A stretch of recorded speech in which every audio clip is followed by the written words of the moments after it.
10 horas e 3 minutos, a Roberta Russo.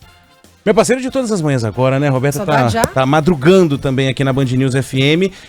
Vamos falar sobre febre maculosa, né? Recentemente a gente noticiou aqui também no Band News São Paulo, primeira edição, uma nova morte, né? A Roberta conversou aí com especialistas para entender como a gente tá em relação a essa doença que na época do surto ali daquele show que houve numa fazenda, né? Em muitos casos surgiram, as pessoas acabaram ficando com medo, aí o assunto meio que dá uma arrefecida, Rô, e agora surge mais uma vez informação de morte, né, em relação à febre maculosa. E parece que a gente tem um novo foco, que é uma fazenda do Exército, também em Campinas, é uma fazenda onde também tivemos registros da doença nos últimos anos, e a Prefeitura de Campinas está inclusive acompanhando outros casos suspeitos da febre maculosa, depois da confirmação de mais 2 mortes no interior do estado. A primeira vítima é um homem de 46 anos, ele começou a apresentar os sintomas em 5 de julho, morreu 4 dias depois. A Secretaria Municipal de Saúde ainda investiga o provável local de infecção, esse não está confirmado. E um jovem de 18 anos que também morreu pela febre maculosa depois de sintomas que começaram em 23 de julho. E aí a infecção, neste caso, sim, confirmada na Fazenda do Exército, 28º Batalhão de Infantaria Mecanizada. E há outros casos suspeitos de soldados que estiveram nessa Fazenda do Exército também. Eu estava conversando agora há pouco com a Roberta Espínola, ela é médica veterinária, diretora técnica da Divisão de Zoonoses da Secretaria Estadual de Saúde. Ela explicou que essa fazenda já é um local conhecido, monitorado pela presença do carrapato que transmite a doença nos últimos anos. Sim, no passado, essa fazenda do Exército, ela sempre foi uma área endêmica para a transmissão da febre maculosa. Todo ano nós já tivemos casos, inclusive ano passado teve um caso também de um militar fazendo as atividades do tiro de guerra, mas é uma fazenda já conhecida como transmissão de febre maculosa.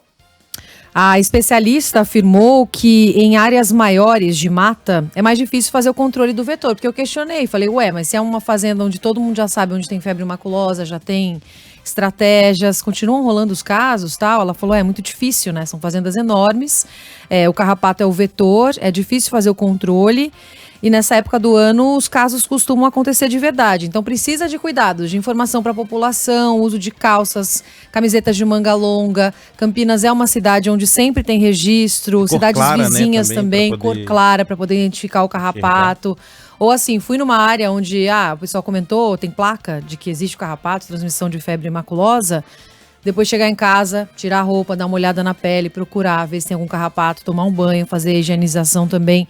E a Roberta Espíndola esclareceu ainda que a gente está justamente nos piores meses para a disseminação da febre maculosa no país. Essa época do ano, né, de maio até novembro, nós temos a sazonalidade da doença. O que significa isso? É a época que a gente tem a doença, a febre maculosa, a transmissão da febre maculosa em áreas já sabidamente de transmissão, que é Campinas, Piracicaba, São João da Boa Vista, Assis. Embora se desenvolva de forma rápida, a doença tem cura, pode ser tratada com antibióticos, acompanhamento médico e internação, mas precisa ser tratada ali desde o comecinho, desde os primeiros dias. Não existe transmissão de uma pessoa para outra, então se o contato com o carrapato na pele for um tempo maior do que 4 horas, é fundamental procurar um médico para investigar os sintomas. Então a transmissão pelo carrapato também não é um negócio assim, encostou, pegou, né? Normalmente ele precisa ficar ali na sua pele um tempão. O problema é que ele é pequenininho, muitas vezes as pessoas não sentem. Qualquer sintoma como febre ou dor no corpo deve ser investigado se a pessoa teve contato com áreas de mata ou esteve em Campinas e cidades vizinhas do interior de São Paulo nos últimos 30 dias. E tem uma outra questão também que é em relação à identificação da doença, né? Porque geralmente o que se faz quando há esse histórico, né? Eu estou sentindo tais sintomas.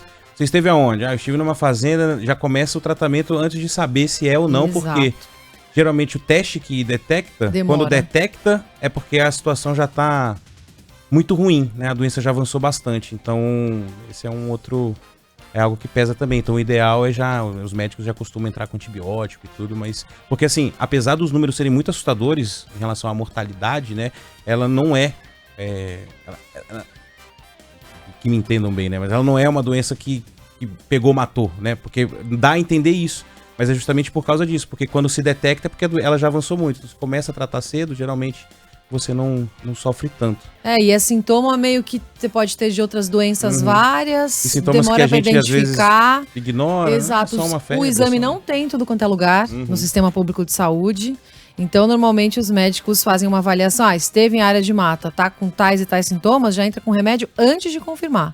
E é assim que faz o tratamento. Isso não é perigoso. Muito bem. Valeu, Rô. Valeu, gente. Até mais tarde.